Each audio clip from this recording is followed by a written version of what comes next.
आज के मধ্যে পড়ানোর টপিক হচ্ছে গ্রেম স্মিথ অর্থগোনালাইজেশন অ্যান্ড অ্যাপ্লিকেশন।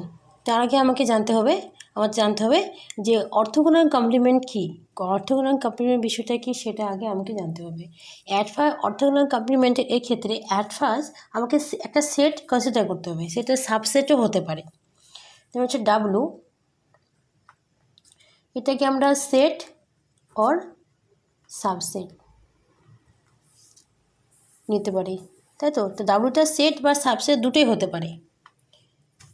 তাহলে এখন আমরা লিখতে পারি যে W1 W2 W3 কে পর্যন্ত, যেটা হচ্ছে কী করবে বিলংস টু কী হবে, এটা তার মধ্যে ভির মধ্যে কী করছে, এটা কন্টেন্ট, যেটা কিছু ভির মধ্যে থাকছে ডাইমেনশন অফ n। এটার মানে হচ্ছে যে কোনো ভেক্টর স্পেস এর সাবসেট আমি একটা নেব, যেটা হচ্ছে আর অন্যদের ক্ষেত্রে আমাকে কী করতে হবে। তাই এটা কী হচ্ছে, এটা হচ্ছে ভেক্টর স্পেসের যে কোনো একটা সাবসেট। এবার হচ্ছে আমাকে অ্যানাদার একটা কী বানাতে হবে, সেট বানাতে। এটা একটা সেট হলো, এবার হচ্ছে আমাকে আর একটাকে সেট বানাতে হবে। W complement is equal to second bracket W belongs to V is to less than V comma W I 0 to 0। তাহলে এটা এনাদের একটা সেট বানালাম, যেটা হচ্ছে for all I is equal two I এর ভ্যালু হচ্ছে 1 2 3 কে। তাহলে কি আয়ের ভ্যালু হচ্ছে কে পর্যন্ত থাকবে। এবার হচ্ছে কি ইফ ডাব্লু সেট, যদি ডাব্লুটা সেট হয় সেটা কি অর্থগোনাল কমপ্লিমেন্ট। তাহলে কি ডাব্লু সেট অর্থগোনাল কমপ্লিমেন্ট হলে আমরা পাবো বাট ডাব্লুটা যদি সাবসেট হয় তাহলে আমরা কি ভেক্টর স্পেস পাবো। তাহলে হচ্ছে ডাব্লুটা যদি একটা সেট হয় তাহলে একটা অর্থগোনাল পাবো, এবং ডাব্লুটা যদি সাবসেট হয় তাহলে কী হবে আমাদের, তাহলে আমরা হচ্ছে সাবসেট হলে আমরা ভেক্টর স্পেস পাবো, যাকে আমরা ডাইরেক্টলি সাম ফর্মে কী করে লিখতে পারি। তাহলে কীভাবে লিখবো সাম ফর্মে, তাহলে V is equal to W plus W complement, এটাকে সাম ফর্ম বলা হয়ে থাকে। যে হচ্ছে V intersection T complement is equal to, এটাকে কী হবে, এটা এর যে ভ্যালুটা অলওয়েজ কী হবে নাল সেট হিসাবে থাকবে, যেটাকে জিরোটাকে আমরা নাল সেট হিসাবে কী করছি ডিফাইন করছি। তো এর কিছু আমাদের থিওরেম আমাদের কী করতে হবে, আমাদের জানতে হবে। থিওরেমটা জানবো, থিওরেমটা হচ্ছে যে suppose W1 W2 WR from an orthogonal set of, এটা কি হচ্ছে, এটা হচ্ছে একটা non zero vectors V, let V vector in V, ভেক্টরটাকে ভিতে বলা হয়ে থাকে, মানে ধরলাম যে ভি ভেক্টর হচ্ছে ইন ভি, তাহলে ডিফাইন কী হবে, ডিফাইন তো করতে পারি V dash is equal to V minus প্রথমকে C1 W1 C2 W2 plus CR WR is equal to, তাহলে কী লিখতে পারি less than V WR greater than by less than WR এটা লিখতে পারি। দেন এবার বলতে পারি যে ভি ড্যাশটা কী হচ্ছে, একটা V dash is orthogonal to W1 W2 WR। তাহলে ভি ড্যাশটা কী হচ্ছে W1 W2 WR পর্যন্ত, এটা কি একটা অর্থগোনাল। এবার হচ্ছে আমি রিমার্ক, কিছু জিনিস আমাকে রিমার্ক করতে হবে, এই রিমার্কে আমাদের জানতে হবে। Remark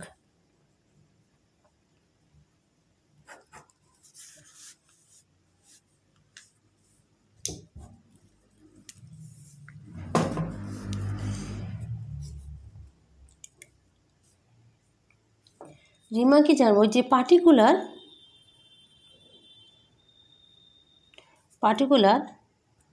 if W is equal to SPN span W1 W2 total W are where the WI form WI ফর্মটা কি n অর্থগোনাল। তো WI ফর্মকে আমরা অর্থগোনাল বলা হয়ে থাকে, অর্থগোনাল যদি সেট হয়ে থাকে তাহলে কি বলবো দেন, তাহলে আমরা এখানে বলতে পারি then projection VW is equal to, তাহলে ওখানে আমরা বলতে পারি যে ইজ ইকুয়াল টু কী হবে C1 W1 C2 W2 plus dot dot dot CR WR। ওকে, তাহলে হেন্স এখানে বলতে পারি যে হেন্স CIটা কি, তাহলে CI ইজ দ্য অর্থগোনাল কিসের অফ ভিটা। তাই CIটা কার অর্থগোনাল, সেটা ভি এর orthogonal along WI WI as above, যেটা উপরে দেওয়া আছে। এটাই হচ্ছে আমাদেরকে অর্থগোনাল কমপ্লিমেন্ট। এবার হচ্ছে আমাদের কিছু ম্যাথ আমাকে একটু জানতে হবে।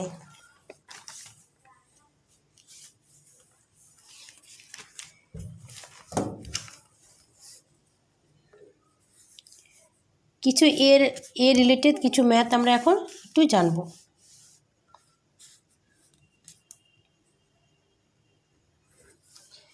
লেট WBA কীভাবে একটা সাব স্পেস হয়ে থাকে, সাব স্পেস কিসের R⁴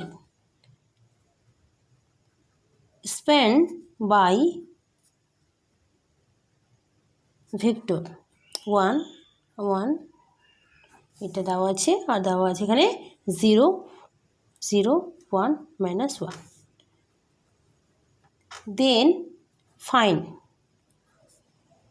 the distance of vector. ভেক্টরটা কি বলেছে, ডিস্টেন্সের যে ভেক্টরটা এখানে বলা হয়েছে যে হচ্ছে 1 2 1 2 1 0 ফ্রম ভি। তাহলে আমাকে কী করতে হবে, এখানে আমাদের যে এখানে বলেছে যেটা আমাদের একটা পিকচার যে 1 2 3 3 ভ্যালু আমাদের এখানে দেওয়া আছে, তার জন্য আমাকে একটা ত্রিভুজ আমাকে কী করবে ড্র করতে হবে।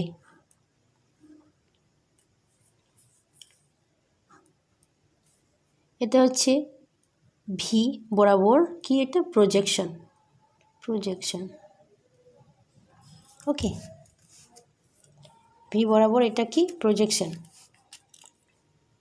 আর এটা কি, এটা হচ্ছে ভি বরাবর, আর নিচে যেটা দেখতে পাচ্ছ এটা হচ্ছে কি, এটা হচ্ছে প্রজেকশন হচ্ছে কি বরাবর, এটা হচ্ছে প্রজেকশন VW, এটা হচ্ছে VW। তাহলে এবার আমাকে কি করতে হবে, এবার হচ্ছে আমাকে দেখতে হবে যে ডাব্লু যে ভ্যালুটা এখানে অলরেডি দেওয়া রয়েছে, যে এই দুটো হচ্ছে আমাকে ডাব্লু ভ্যালু, আর এটা তো ভি, এই মানটা দেওয়াই আছে। এটা এখানে আমাকে ফাইন্ড করতে হবে, ডিস্টেন্সটা আমাকে বার করতে হবে। তাহলে এখানে ডাব্লু লিখে নিই, এখানে 1 -1 0 0 0 0 1 -1, ভির মানটা এখানে লিখে নেব 1 2 1 0 হলো। তাহলে আমরা কি এবার লিখতে পারি যে এগুলো কি এই বরাবর প্রজেকশন, এই বরাবর প্রজেকশন, ঠিক আছে। তাহলে আমরা এখানে কী করবো, প্রজেকশন অফ VW যদি হয় তাহলে কী হবে C1 W1 C2 W2 করবো। এটা হচ্ছে আমাদের ফর্মুলা থেকে নিতে হবে আমাদের V1 W1, যেটা আমরা এই জিনিসটা থেকে, ঠিক আছে, এই জিনিসটা V1 W1 এটা হয়ে থাকে, তাহলে এখানে কী লিখবো আমরা নিচে কী হবে V1 W1 plus V W2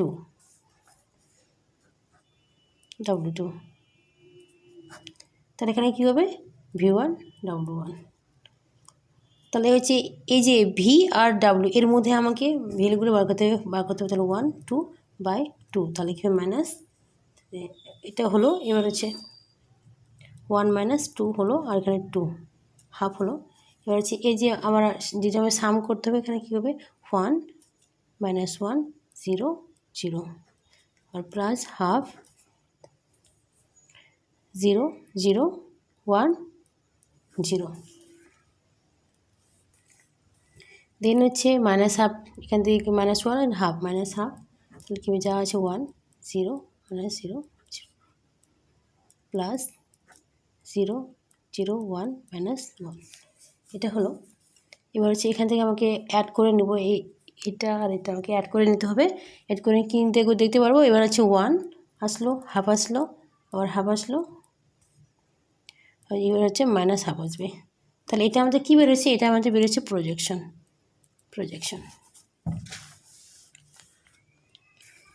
এবার হচ্ছে আমাদের আসল বলেছে যে আমাদের ডিস্টেন্সটা ফাইন্ড আউট করতে হবে। তাহলে আমি ডিস্টেন্স হিসেবে বলতে পারি এখানে v = 1 2 0 0, যেটা আছে বসিয়ে দিলাম, 1 0 মাইনাস v = প্রজেকশন মাইনাস হচ্ছে এই যে এটা বেরোলো, এটা আমাকে বসাতে হবে। কী হবে তাহলে এখানে হাফ মাইনাস হাফ। এখান থেকে আমরা কি পাবো, এখান থেকে হচ্ছে আমাদেরকে মড নিতে হবে, যেহেতু আমাদের মাইনাসে আসবে, তাই 3/2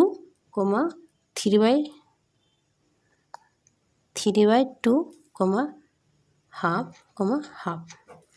এবার এটাকে যদি আমরা স্কোয়ার করি তাহলে কী পাবো, এখানে আমরা পাবো যে 9 + 9 + 1 + 1, ঠিক আছে, আর নিচে পাবো আমরা 4। এবার হচ্ছে এখানে 9 9 কত হবে, এখানে তাহলে কত 20 বাই কত আসছে এখানে 4, এটা হচ্ছে কাটে, তাহলে কত হবে √5। এটাই হচ্ছে আমাদের কী হচ্ছে √5 হচ্ছে আমাদের, এটাই হচ্ছে আমাদের অ্যান্সার, এটাই হচ্ছে আমাদের ডিস্টেন্স।